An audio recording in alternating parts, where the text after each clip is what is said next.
Pada tutorial kali ini kita akan membahas mengenai tile map pada Unity. Tile map berfungsi untuk memudahkan kita dalam membuat level design 2D, membuat world map, maupun platform, daripada kita drag satu persatu seperti pada video saya sebelumnya. Fitur tile map ini sebenarnya sudah ada dari Unity 2017 ke atas. Dari sini kita langsung mulai aja. Saya sudah mempersiapkan spreadsheet yang saya download dari web Kenny ini. Saya mengambil dua buah Simplified Platformer Pack dan Platformer Pack Redux.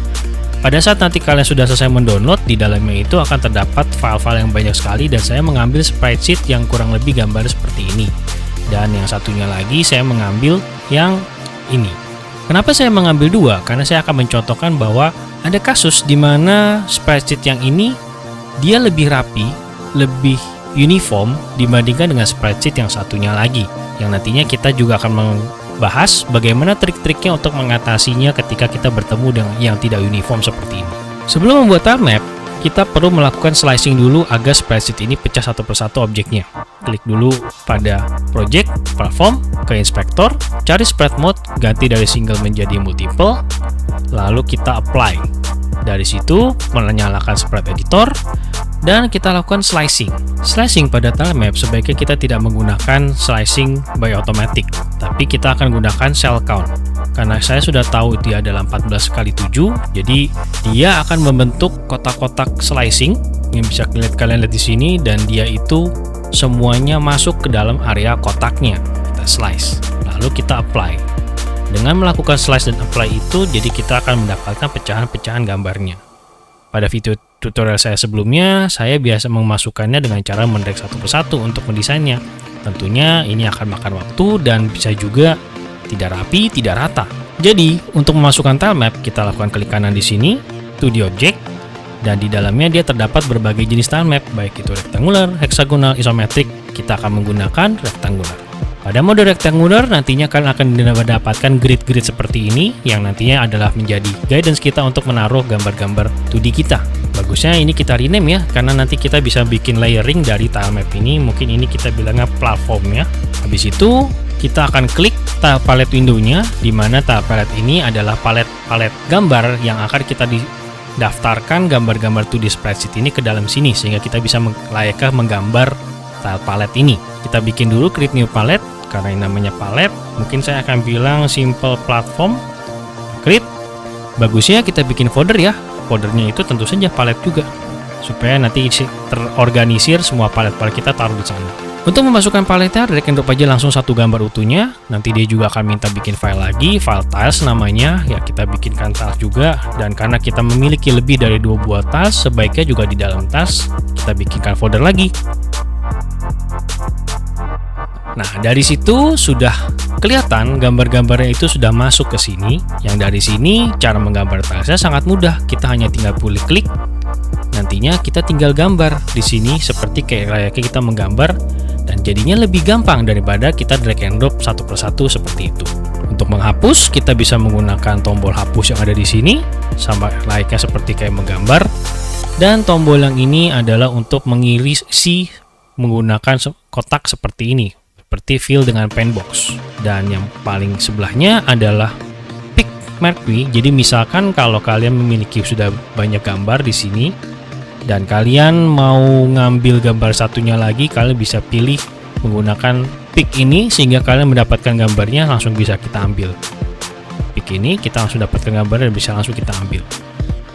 Yang satu lagi adalah plot, dan seperti layaknya pen bucket, kita mengisi satu set itu dengan gambar yang kita pilih. Tapi sebelumnya, belum kita lanjut, kalau kalian perhatikan gambar dari objek kita ternyata offside daripada gridnya. Memang gambarnya ini memiliki resolusi yang lebih tinggi dibandingkan gridnya. Untuk mengatasi masalah ini, memang harus sebaiknya gambarnya kita kecilkan.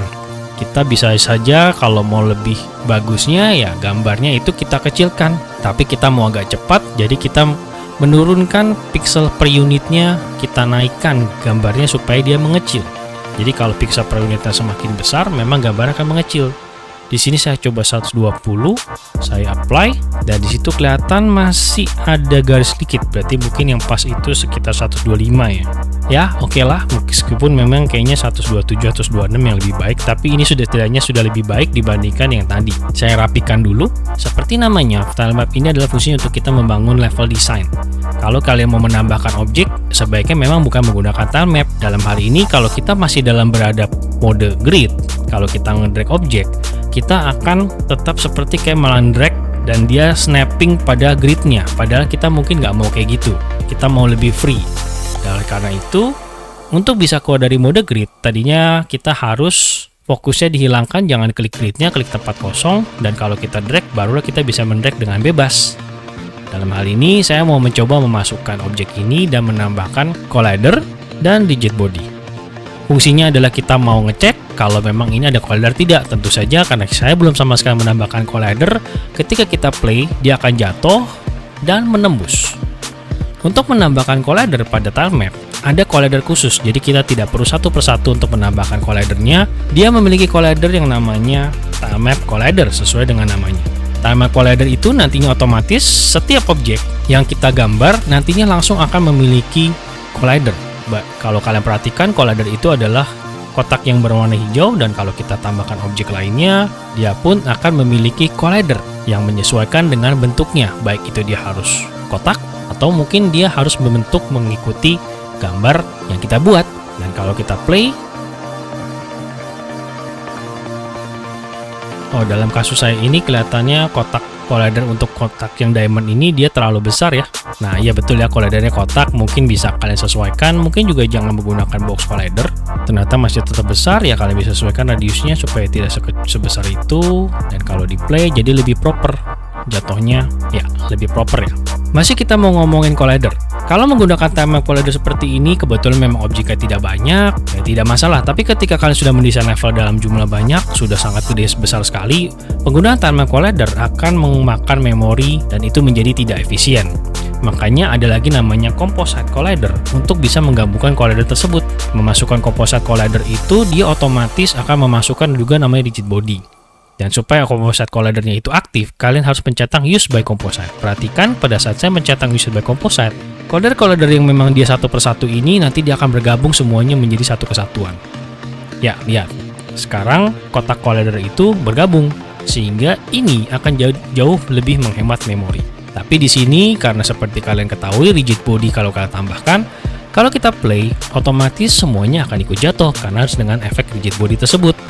Dengan kata lain, kita kalau tidak mau jatuh, rigid body-nya harus kita jadikan statik. Dengan demikian, rigid body-nya tidak ada, dan ya, collider pun tetap bekerja. Kalaupun kalian menghapus dari sebagian collider tersebut, ya, dia pun ikut mengikuti, menyesuaikan collider-nya. Tidak ada yang tertinggal, jadinya dia tetap bisa collider hilang. Lalu bagaimana kasusnya ketika kita bertemu dengan spreadsheet yang tidak uniform seperti ini? Ini kalau kita lakukan slicing, kita apply seperti editor, ini dia tidak bisa menggunakan slicing cell by count.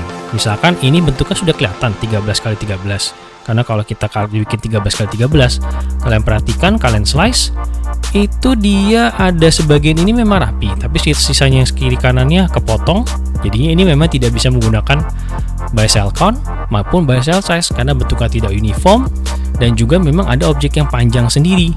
Mau nggak mau ini harus menggunakan otomatik. Kalau sudah menggunakan otomatik pada mode tilemap seperti ini akan kita menemukan berbagai masalah. Dari posisi tidak di tengah, ada objek yang panjang sendiri, dan segala macamnya. Tapi kita akan coba atasi meminimalisir problem tersebut.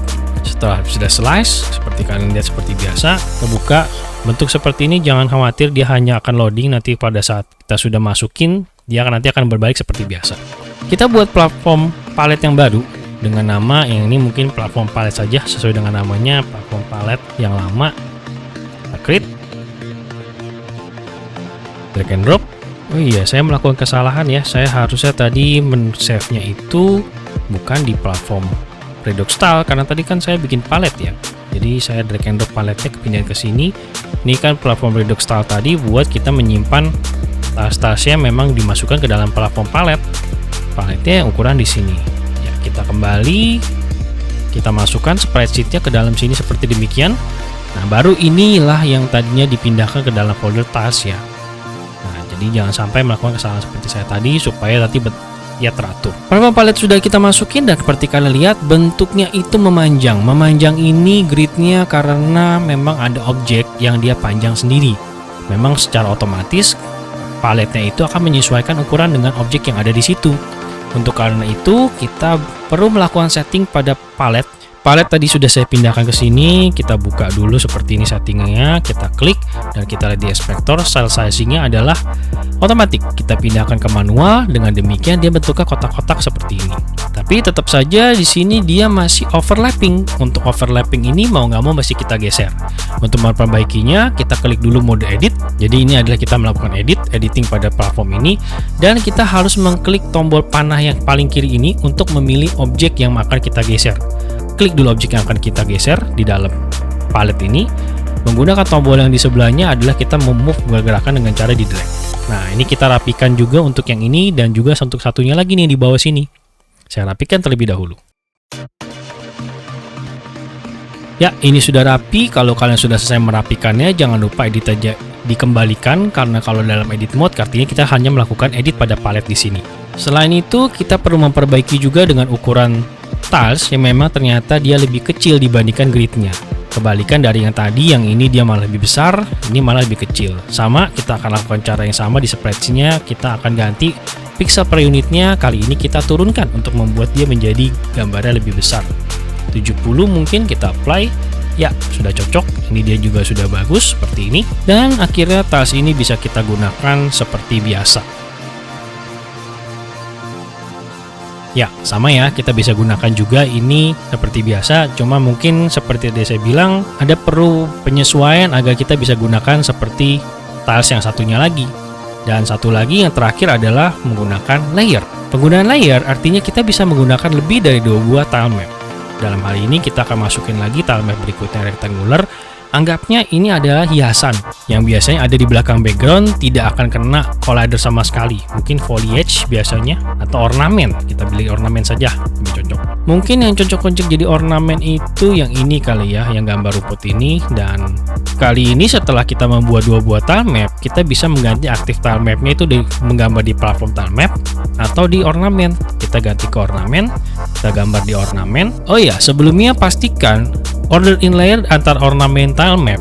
Ornamen harus lebih kecil dibandingkan platform tile map karena dia posisinya harus di belakang, karena dia adalah ornamen yang tidak akan menutupi karakter atau malah sebaliknya. Jadi order in layer di platform tile map akan saya besarkan. Ada properties order in layer di sini. Kalau kita ganti jadi 1, nanti dia akan ada posisi di depan. Mungkin belum kelihatan. Mari kita tambahkan objek lain, mungkin tangga di sini. Kita taruh di posisi platform tile map. Nah, kita taruh demikian. Jadi dia posisinya ada di belakang karena posisi ornamen itu nilai order in layer-nya 0 dan platform tile map order in layer-nya menjadi 1. Kurang lebih seperti itu penggunaan tile map pada Unity yang akan bisa memudahkan kalian dalam mendesain level. Sekian tutorial kita kali ini. Thank you for watching. Keep learning.